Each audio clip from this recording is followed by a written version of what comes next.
Um, First item is the approval of the agenda. So did everyone have a chance to review that? Yes. Any questions, comments, concerns? No. No. Okay, then we're just looking for a motion.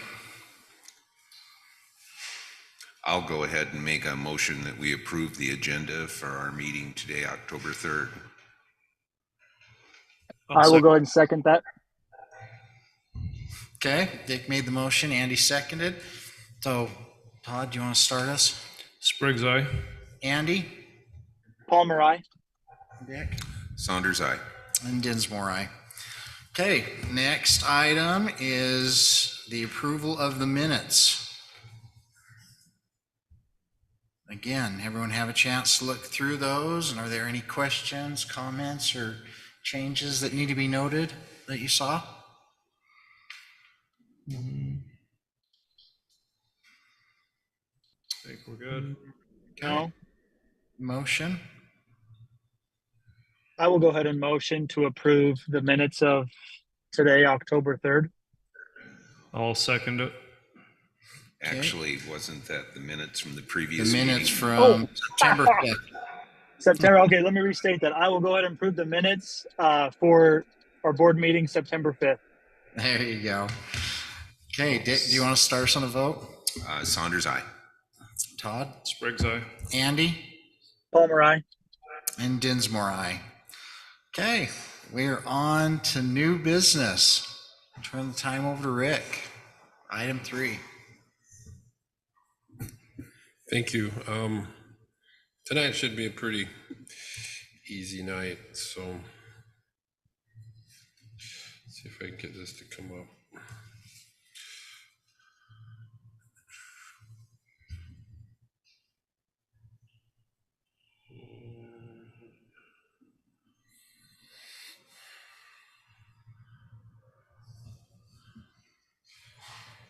So again, tonight, really not looking for any action on this item. Probably will be, I'm thinking maybe December. We won't have a meeting in November for a couple of reasons. Usually it's election day, but that got moved. But then I'm gonna be out of town, so we'll still probably cancel that in November. So as Member Saunders mentioned earlier, this document has the characteristics of having a lawyer involved, which it did originally. The template document came from the American Public Power Association. They have a template, and then I went through and modified it. Their document covers conduit systems that are owned by the cities in some places, which we don't have. So I took all that language out, and there's some other areas that made small modifications, but it's probably 90+% the same as what the APPA guide document is. Give you a little bit of background of the reason why. As to my knowledge, and as far as anybody can find, the city's never had an agreement with any of the communication companies since they bought the system in the late 80s. So it's good, prudent practice to have. Some of the things we run into occasionally is attachments that we're not aware of and may not meet clearance requirements or strength requirements, and so this hopefully gives us a little more teeth, if you will, to enforce some of that a little better. And so I just wanted to maybe go through the key points I think that are covered in this, that to make you aware of it. Again, it's nice, easy leisure reading. I haven't even made it through my review either since last meeting, so I'm about half to 2/3 through it. So So I mean, the first section just defines lots and lots of terms. If you have any questions here or at any other time, just let me know. One of the terms that is important is this one called overlashing. And that's where they put up a new cable over an existing one, and then they come along and spin the lashing wire to hold it up. Sometimes that can be problematic, particularly if the cable they're lashing around is one that they're going to or have abandoned. All that does is just keep making the bundle on the wire bigger and bigger. This is the cheapest way for a communication company to add. In fact, we've got a potential application, or they've made us aware. One of them wants to come through town and overlash a bunch of fiber, which is great for the city. But when asked, well, are you going to take down the stuff? They said, well, no. So we need to look at that really close. So that's a term that you may or may not be familiar with there. Article 3 and Appendix A kind of outline the fee. Our current fee per pole per year is, I think, $6. The study, this whole process has been going on a while. Almost 2 years ago, we had a study done, and they came back with $7. I'll probably have them refresh that number, but it's not gonna, we're not gonna be making thousands and thousands of dollars on this. So it'll probably be, I think Rocky Mountains, I looked it up, is about $7.80 something a pole, so per attachment. In my opinion, they get a pretty good deal. But there's legislation that was done at the federal level that limits how much you can do and what you can charge them for. Basically, each strand, you can only charge them for a foot. Even though you put one strand up, it requires the pole to be 5 feet taller to create the space between us and them. But we can only account for one of those 5 feet, which doesn't seem right, but they had good lobbyists, I guess. So the fee is an annual, Yes. renewed each year. And both companies that we currently have been paying the fee. We invoice them. Do you remember, Rachel? It's like, yeah, towards the end of the fiscal year. And they've been paying it, and so that part of it's not a problem. It's more the physical side.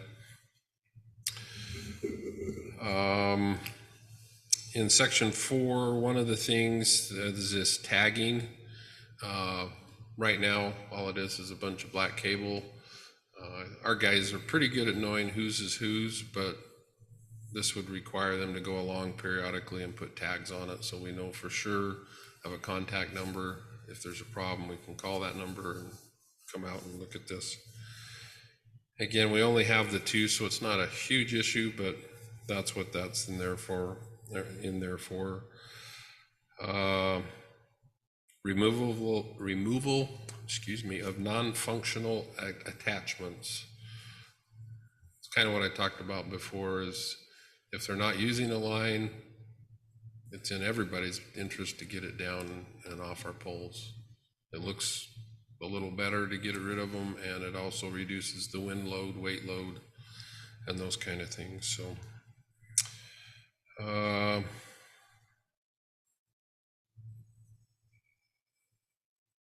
probably one of the big areas too is this Article 6 that formalizes the permitting process a little better, or it formalizes it, period. Because sometimes in the past, they'd just go out and do it and not even talk to us. And so this would put a little, again, more teeth that they have to do that. They have to have it done, evaluated by an engineer for strength, clearance. They got to spend quite a bit of time in the field documenting what's there, and then basically showing us that it can be done on the existing poles. And if not, they call it make ready work, where like if we have to change a pole out, taller, heavier duty, then they pay those costs. to do that work. And so this just, again, formalizes the process. It outlines how quickly we need to respond, and how quickly we have to do that make-ready work. Right now, it's shown it at 120 days. I've added some language in there because it talks about complicated, time-consuming, or lately we've had trouble with supply chain issues. In fact, Jessica's struggling to get quotes on wood poles. They won't even respond.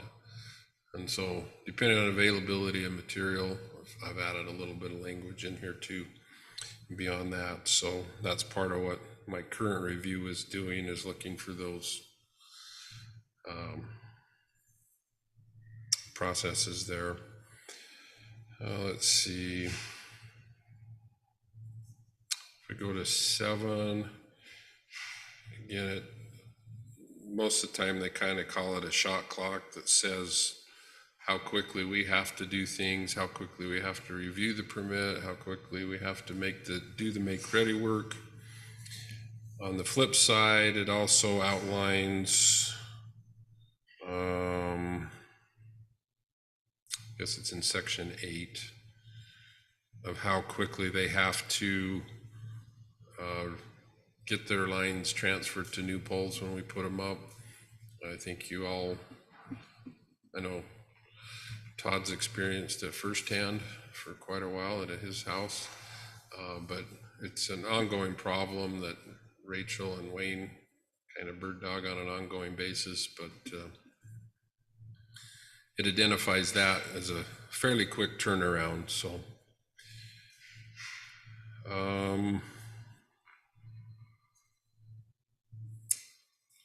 say there's lots here. I don't think you want me to go through every one. Establishes some inspection requirements,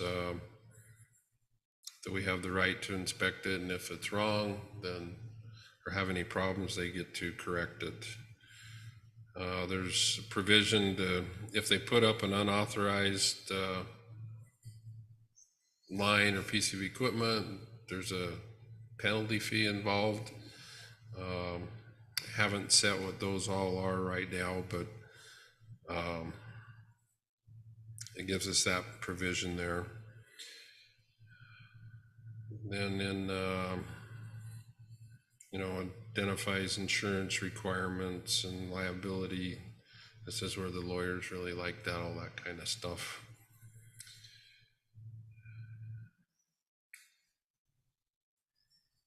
And insurance in 18.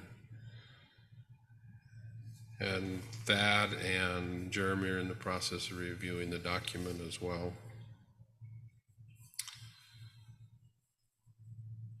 And let's see. The appendices are probably the next main thing.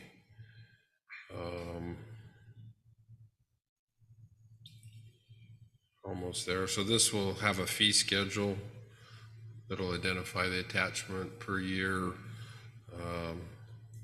what the fee is when they do a permit application. And again, can be a pretty substantial amount of time on staff to review that, go in the field, verify what they say is correct. The penalty fee, riser fees, and if they don't transfer things. So that kind of puts a lot of the document into kind of a one sheet and a dollar amount. The Appendix B outlines the process to go through the permitting and make ready process.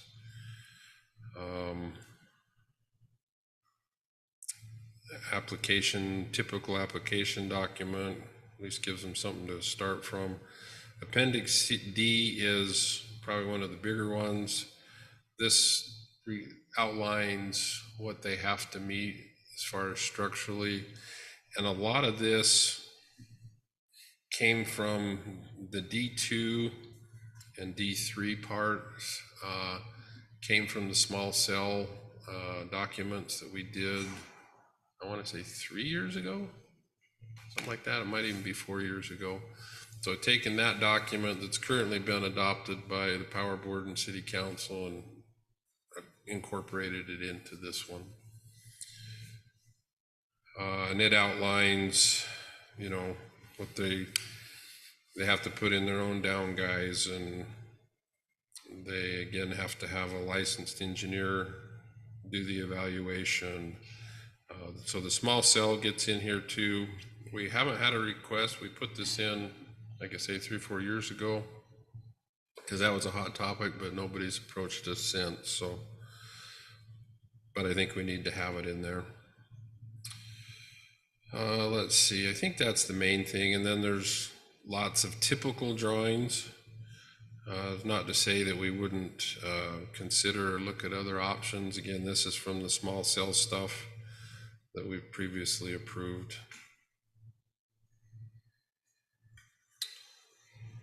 Let's see. Rick, you said you just used the template from the association. So St. George City, Hurricane, are we on the same standards as them? Yeah, St. George's is very similar to this one. They started from the same document. I'm not sure, I haven't seen a document from Hurricane or Santa Clara, but I know St. George's is very similar because We won't hear from vendors. Man, you guys are just so much different. It'll be pretty Well, similar. I'm sure we'll hear from them, but Well, yes, but like I say, the loading requirements. So I don't think we're out of line or anything unusual, or that. And again, it just gives them some of this, gives them an idea of the information we're looking for. Whether or not they submit it on this form exactly, I don't necessarily care, as long as all that information's there. Just trying to think of what the last section, if you look really close, there's an example of a tag that was on this. And then we have just a lot of typical drawings to kind of show where they're gonna live and the 40 inches that they need between us and them. And that's called the worker space. So basically, if a communication guy's working on their line, he can climb the pole with hooks, and his head basically isn't going to be up in our lines. Is the reason for that 40 inches. Because if you cross up into this area, then you have to have a different level of training, basically. and when are you wanting to present this? And I hope to get the blanks, if you will, filled in for the December meeting for you guys, and then we'd have to then start the process with the council at that point. So, and yes, yeah, and I would suspect, with the election coming up, may or may not have any new faces on the council, that work would probably be done in January. So we wouldn't start something in December and then have to kind of redo it in January. Say it's been 30 years. I don't know that another month is gonna kill us. So, so that's the purpose of the document, is just to set some kind of framework that we can both kind of agree on, and shouldn't be new to the companies that work, all over with lots of different utilities. The next step after the city approves it then obviously is to get those companies to sign off on the agreement. So that's a whole nother animal at that point. So I'm sure their lawyers will get, but I would suspect they're going to be familiar with the framework, just because it's, a national organization that put it together. So I would suspect that they'll have paragraphs here or there they may have concerns with, and we can evaluate that as they come in. So, but I want to have something that we can say, yeah, this is basically the city council and power board have approved this. So if you're But good with this, we can move forward. So. If a company doesn't agree to it, that only is to the standards of what they've got on right now. If they ever want to come and put anything new on, they have to agree to the document at that point, so. Yeah, and that would be, I guess, the only urgency, if you will, is we have had some preliminary discussions with one of the companies that want to come in. I'd like to have this and say, yeah, we'll talk to you about all this new infrastructure, but as part of that process, we want you to agree to our attachment policy. So again, I don't know how many of you have memorized different stuff, want to ask questions, but that's what I thought we'd just kind of go through those main areas, just give you a flavor of what the document's intended to do, and then bring it back for a more formal recommendation to the council in December if things go as planned or hoped. So Rick, you said that up to now, there's been no agreements. So the existing people that we have using our polls is, I imagine, a very limited number. There's just two. It's TDS and Lumen, which is CenturyLink. In casual observation, looking at how they've installed their stuff, like these standards are very specific. Like you said, the 40 inches below the power lines and 12 inches between the different vendors. They've pretty much been keeping. Currently? Yeah. On the newer lines that we've rebuilt, I would say yes. On the older stuff, maybe not quite so much. So this might be a situation where if we enact this, they're gonna have to go back and correct. I would think if there's a serious violation, and we do that occasionally now. In fact, I can't remember which one contacted us, that we actually, our secondaries were closer than the 40 inches, and they actually said, well, can you come out and work with us to get that separation? So their workers are good, and they don't, I think most of them, rightfully so, get uncomfortable once if our lines are near them. So like I say, functionally, I don't think it should change much, other than I'm hoping they'll be a little more responsive on the transfers, and on new installations, we'll know where they're being installed and have confidence.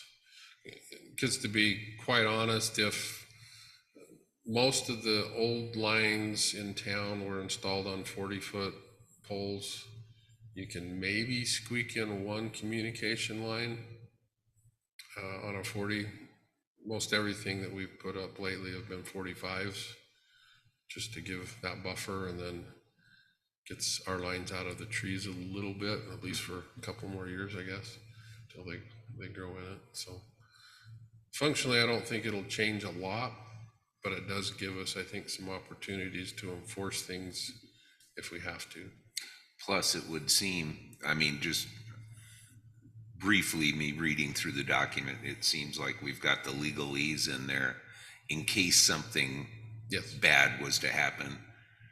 Pretty much, no matter what the customer would do, it's never going to be the city's fault. Yeah. Which is a good thing from a liability standpoint. Yep. Okay. Any more questions on that? Online? So we got Mark and Andy on now? Nope. Yeah, I have no questions. Did he say no? Okay. All righty, then on to the next item, the regular business, item number 4. Okay, the rest mainly just kind of standard reporting stuff. Pleased to let you know that the PCA went down ever so slightly, but it did go down last month. So that's two months in a row. And I would suspect September, because last September was so bad, that this one will also be in the right direction.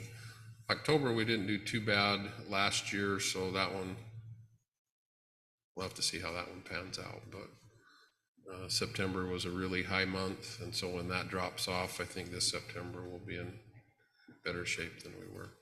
So that's a good thing. Again, not huge amounts, but it's better than the other direction. So kind of along those lines a little bit, our September peak was just barely over 38 megawatts. Last year's September was over 50 megawatts. So we were like 25% higher last September than this September. And then that 38 megawatts puts us similar to 2020 and 2021, puts it back more in kind of the normal range. So, and I've got a couple graphs that, in fact, we can kind of jump into that. So this is I've shown these graphs before, but this is the updated blended wholesale power cost in dollars per kilowatt hour.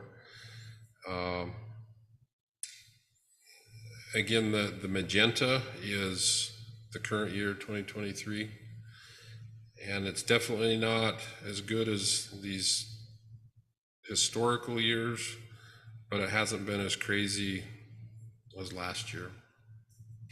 So Rick, is there a way to show this information to the public? Because this is what the public's not understanding. That last year we're at 10 cents, and this year almost, double. yeah, and That's well, why they're seeing their bills so high. correct.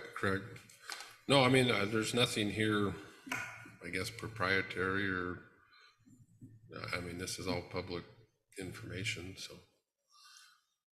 But yeah, so the cyan was our challenge year last year. You can see how it was definitely different than the previous, 5 years, 6 years that are in there. And then the magenta, it's still a little obviously more volatile than we had for those years, but at least it's trending back down. Energy prices in general, I think you'll find a lot of this increase started, believe it or not, I think the Ukraine situation started some of it, and then the retirement of coal plants. The price at the gas pump has gone up. Like I say, energy in general has gone up, and I think we're kidding ourselves if all energy around us is going up and we're going to stay the same.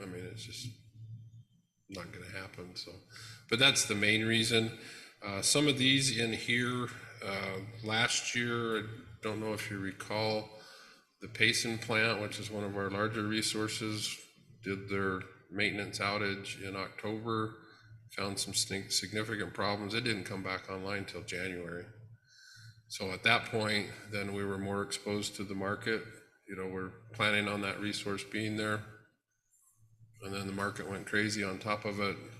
Timing was not great to have all those things align with each other. So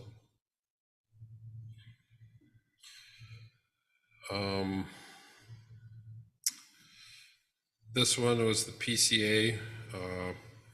This big drop here was when we took the 3 cents basically out of the PCA and put it in the rates.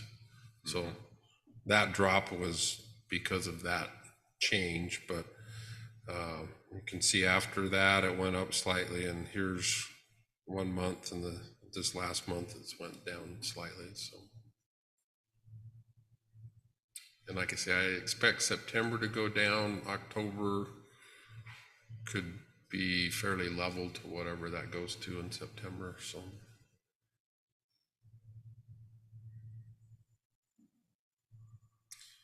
and last but not least, this right in here, that's this year's monthly peak.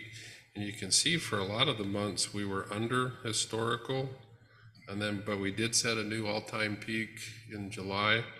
And then we've since then been a little bit under. And then this cyan line here was the crazy September we had last year.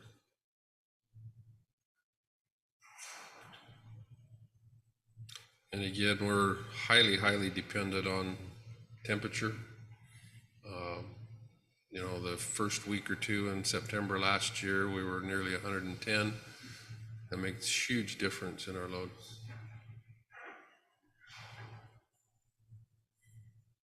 Any questions on those, or hopefully that maybe visually?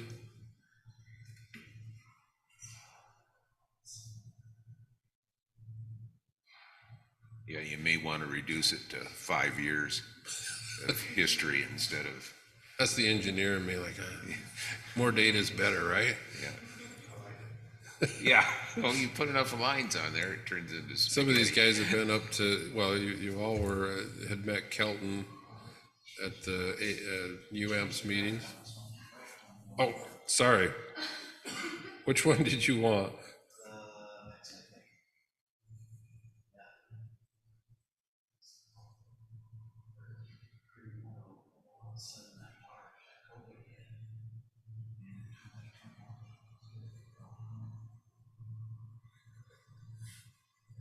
Yeah, it's been a interesting few years. Of course, at the same time, we've added lots of meters too. That's what I was gonna say. I think a lot of this is gonna be because of the growth. And if our climate changes, it's just gonna exacerbate the graph, make it even more so than normal because of the growth. Yeah, you know, this year we set, like I said, a new system peak by about 3/4 of a megawatt. So not super significant, but we never really had an extended period over 110. You know, we had, I think, a couple days in there. If we had a week long or 10 days of that, I would suspect this would be closer to the 60 range. And that's the challenge of trying to buy resources.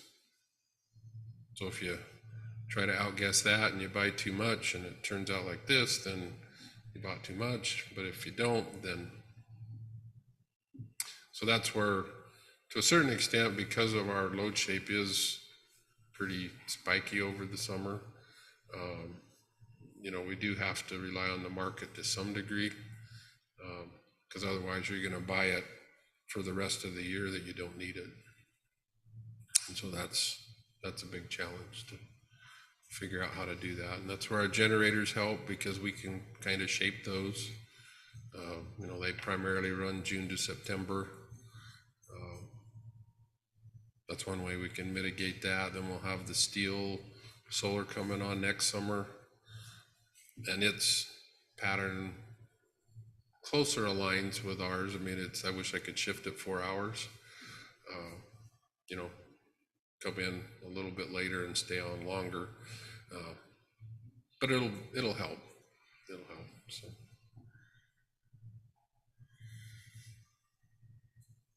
Any questions on those graphs? So, kind of pictures 1,000 words kind of thing. So, as I said, our generators, we ran basically 4 hours a day in September based on the gas we had pre-bought. The October runs will be based on market price versus running. The Nebo plant is doing its fall outage starting this Friday for 2 weeks. I hope it's only 2 weeks this year. Should be. And so particularly for that 2-week period, they'll keep a close eye on, can they run the generators cheaper than they can buy on the market? And I think Jake told me today that it looked like he would probably run on Sunday, because we get less power on that day, as well as the gas prices seem to be lower than the power prices. So Jake and Tyler have done a great job this summer. We ran probably all but about 10 days in that 4 month period, at least in some form. So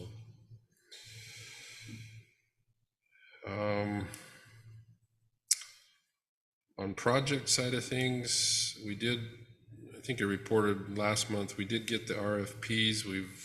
For the AMI, the advanced metering infrastructure. And we thought we had 5 proposals last month, but there really was 4. 2 of them kind of submitted.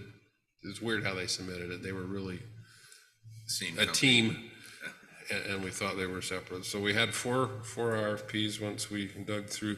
That's another fun read if you want, is those.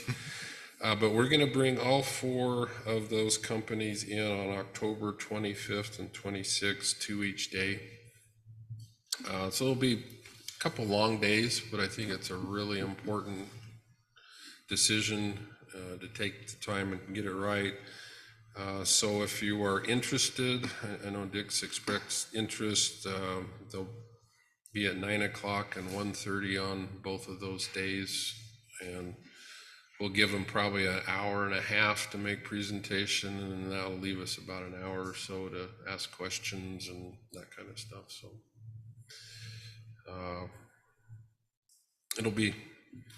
it's an interesting process, because I like things like a circuit breaker that it, to a certain extent, doesn't matter if it's a GE or an ABB or this. They all have different approaches, and it's very much apple, oranges, and tomatoes, and it's not as interchangeable. And so a lot of it is, I guess, more subtle on what we think will fit best for the city. So again, what was the date on that again, Rick? October 25th and 26th.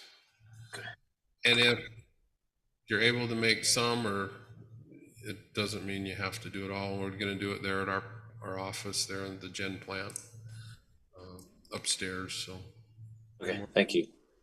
more than welcome to sit in as much or as little as you're able. Like I say, I was kidding around with the guys. It's kind of like a marriage, that it's a big commitment. It's very hard to change that infrastructure without costing a lot of money. And so I want to make sure we get it right. Some of the projects, I don't know if this is the new Flavor site there on 300 East and Telegraph. Kitty corner from the donut shop, which is supposed to be opening really soon, by the way. So their old entrance to this, when the house was there, is basically right here where this equipment and this new pole is. They needed to move their entrance or exit, I think it is, up further to the north, and that's where all of our guys were. And so we had to put this new pole in.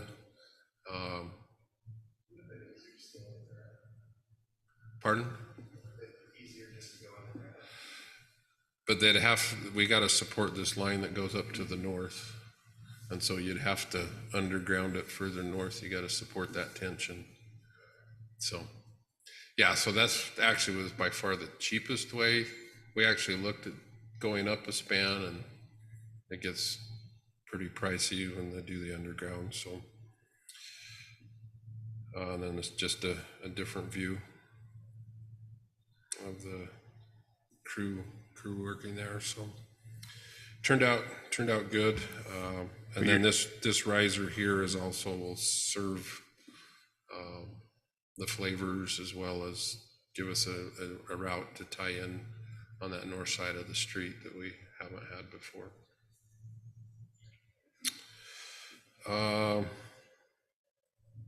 If you've been up on the north side of the new interchange, these were a few pictures. This is communication conduit, gas lines are, you probably see it. This is one of our larger power feeders, is this bottom conduit. And I think these 2 conduits are the city fiber. This is CenturyLinks. So all kinds of stuff. They're doing a big storm drain under there. I went by today and I forgot to take a picture, but this is all filled in now. So just making sure they didn't damage anything and they were able to bridge it successfully. As far as I usually report on the solar applications, we had 13 in September, rooftop solar, so that was ticked up after a couple months of being down.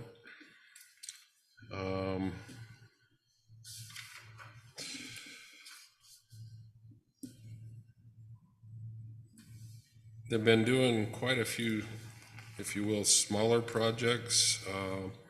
Our safety training this last month, I think you took these pictures, didn't you, Rachel? This is the pole top rescue. This is the guy that's alive. This one's our test dummy. But they have to demonstrate that they could get somebody down that was unconscious, basically. So they usually do that at least once a year, and I think they generally try to do it twice a year and make sure. So that's not an easy task, and you're on hooks, and this little guy, they'll hang it up around to the shop, and it kind of creeps you out at night if you're walking through. So yeah, you just look out of the corner of your eye and they hang him from this rope over there, and it just startles you. But he's pretty heavy. I don't know what he weighs, but probably in the 150-pound range. So crews do well on that. Jordan's keep working on the street lights. That's a never-ending battle. As soon as he gets through one run, they do another run, and there's a few more out. And I think they're down to under 10 right now that we know of that are out. So, and he's been working on those this week. So, did some work on the new SUU where the appliance place used to be, and rebuilt some of the secondaries of those houses behind there. So, kind of combine two things into one. So, see him around town working. They were pulling, I think we had 13 poles that we could pull that had been transferred, and so they were working on that this week as well. So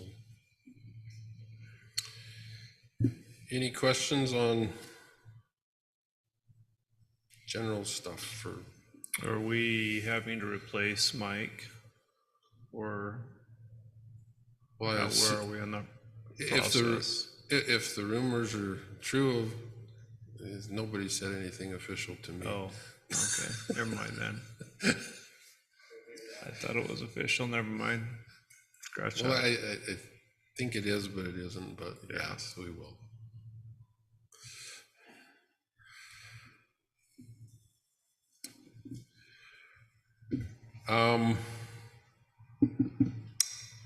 That's all I had for the local. The other would be the UAMPS report.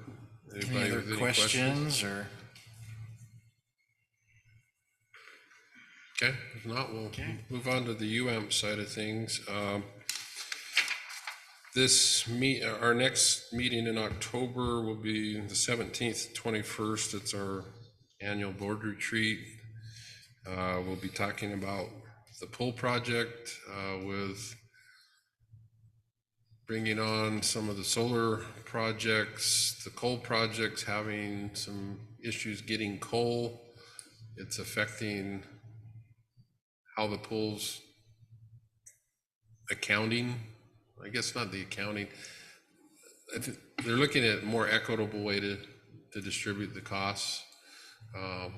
The model that they've used for years has been great and worked fine, but there's some dynamics such as, say I have and a utility A has one resource and utility B has a different one, but UAMPS doesn't need them both simultaneously.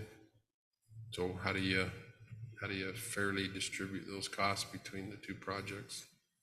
Kind of some of those things that just need to work out and figure out how to do it. So, and part of that was tied into the strategic plan, and then which we'll be discussing as well, And then UAMPS is doing an integrated resource plan, which is basically planning for future resources as a group. It'll say, you know, we project we need so many megawatts of, you know, renewable, so many megawatts of maybe a natural gas or those kind of things. And once that gets presented, I think that can be something we can maybe have a good topic here at this meeting. I'm guessing that'll be sometime after the first of the year before that's ready to present. So I've been working with Jake. He's done a great job on trying to predict next year what the summer's going to look like. I think we're in really good shape on basically all the months other than Q3, which is July, August, and September. The shoulder months with steel coming on, I think we'll be well covered. But those months When does that come on again? The steel project, when does that come on again? I'm hoping by the December meeting, the first phase may be on, and then the rest is supposed to be done by the end of December. So by January, they're supposed to have both phases complete. And our bigger amount is in the second phase. We have about a megawatt in the first phase, and I think it's 5 in the second phase. So, and that's the one that's up in Plymouth, just kind of by the steel plant. That's where it got its name. So we are, in fact, I had a discussion with a fellow at UAMPS today on a gas purchase for potentially 3 to 5 years for our generators for those months, and also looking at power purchases.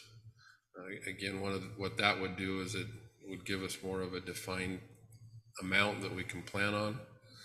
There are going to be times that the gas may be lower than we buy. There may be times that it's higher. So depending on where you want to roll the dice there, but I think having some consistency would be really good for us on that. Prices look pretty favorable in the $5 to $6 range. So this summer, the market price was really low, but that again has been really unusual this year for gas. Last year we were over $10, $12.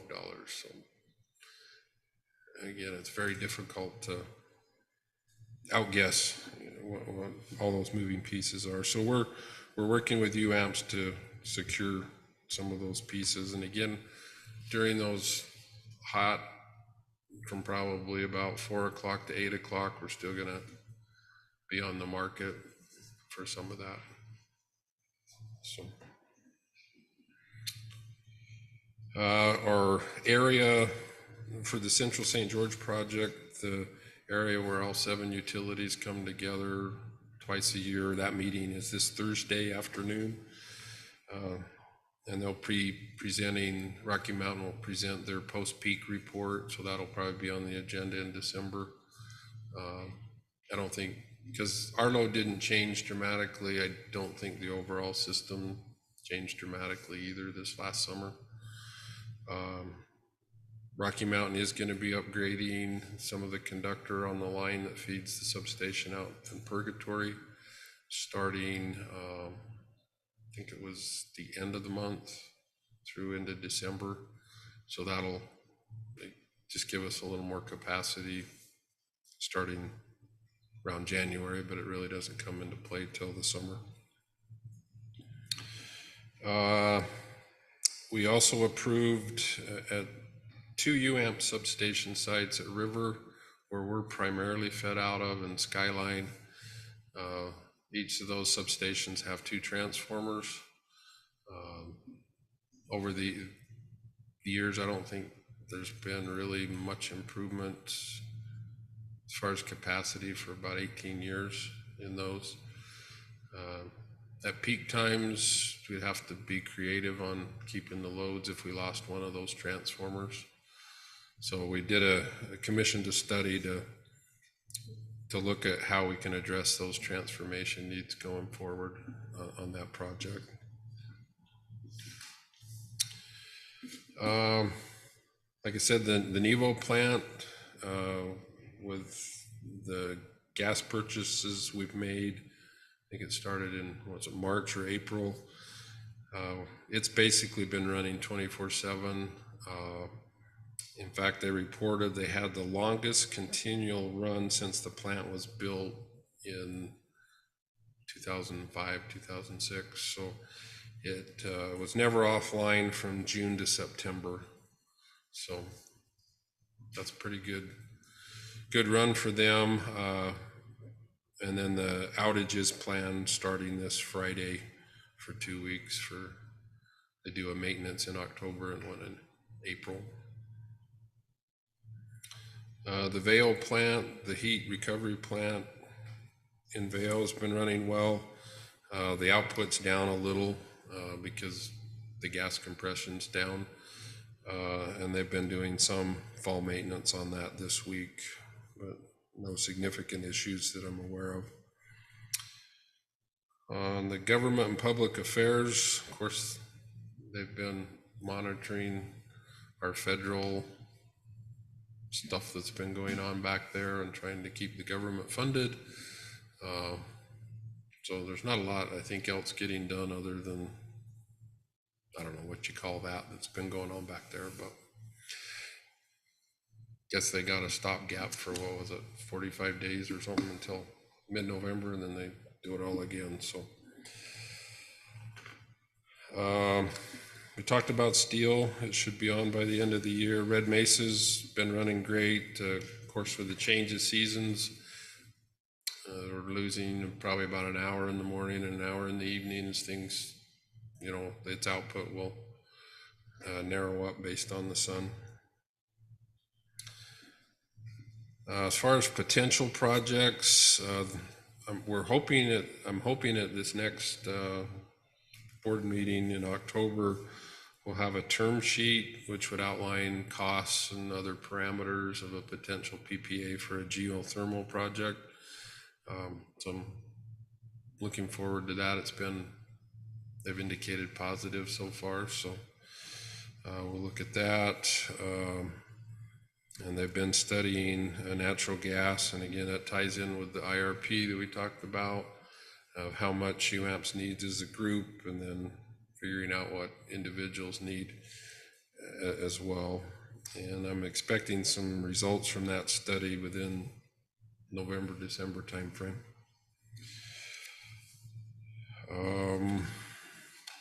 Looking at potentially repowering or upgrading some of the Horse Butte wind to get a little more capacity out of that.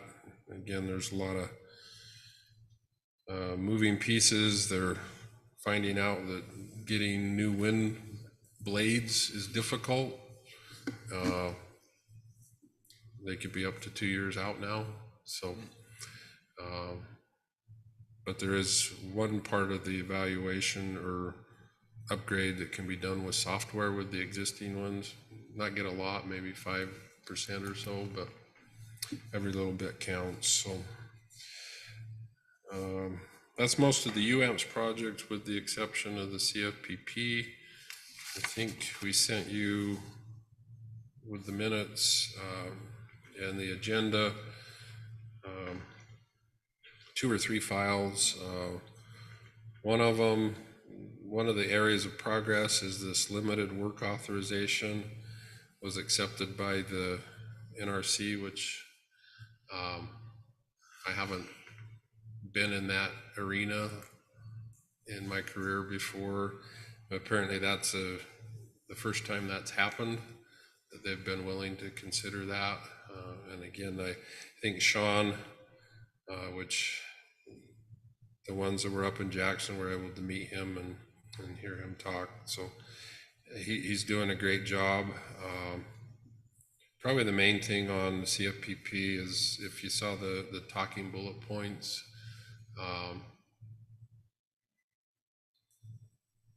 we're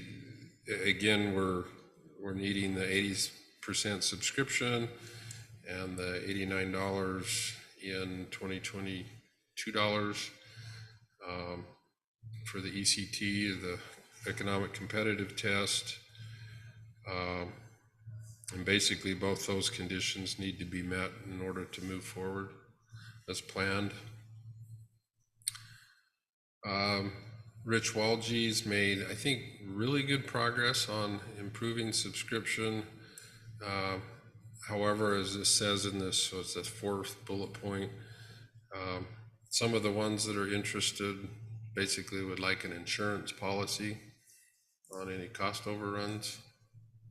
Said, well, we all do. So he's working on ways to maybe address some of those concerns.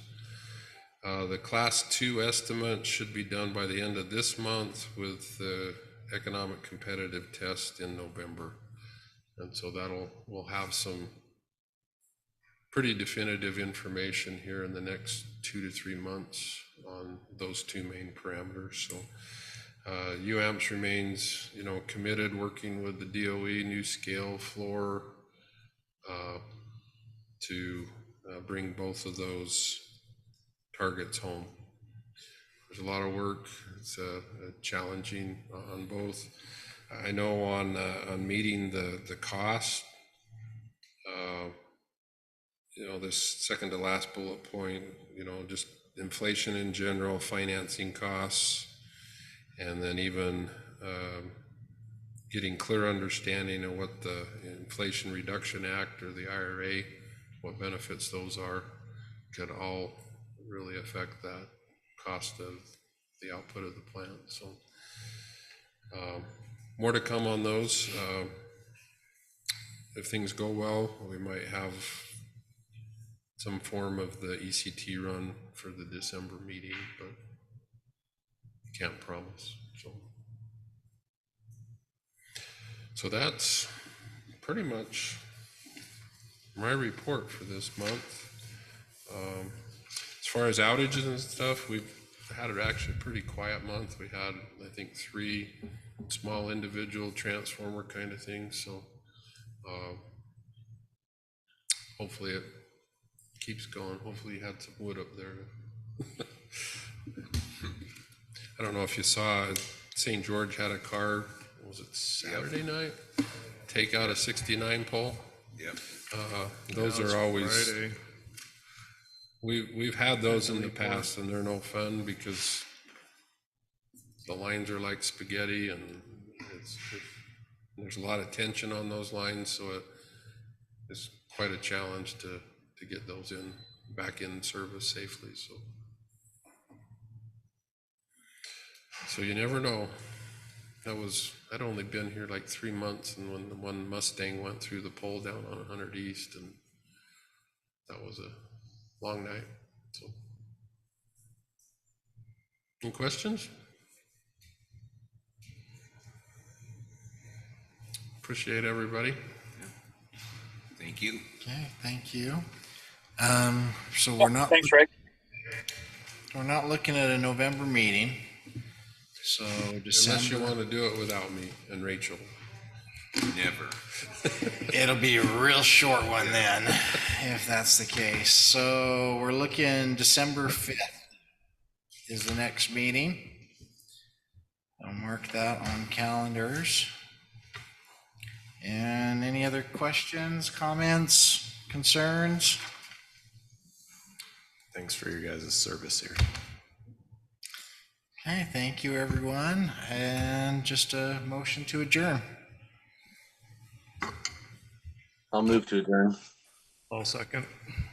Was that Mark? Yes. Okay, Mark, and then Todd seconded. So, Dick, do you want to start us? Saunders, aye. Andy? Palmer, aye.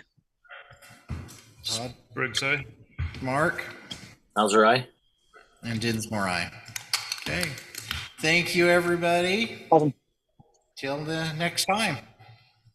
Yep, thank you. Thanks, Rick. Thank you, everyone. Thanks, Dave.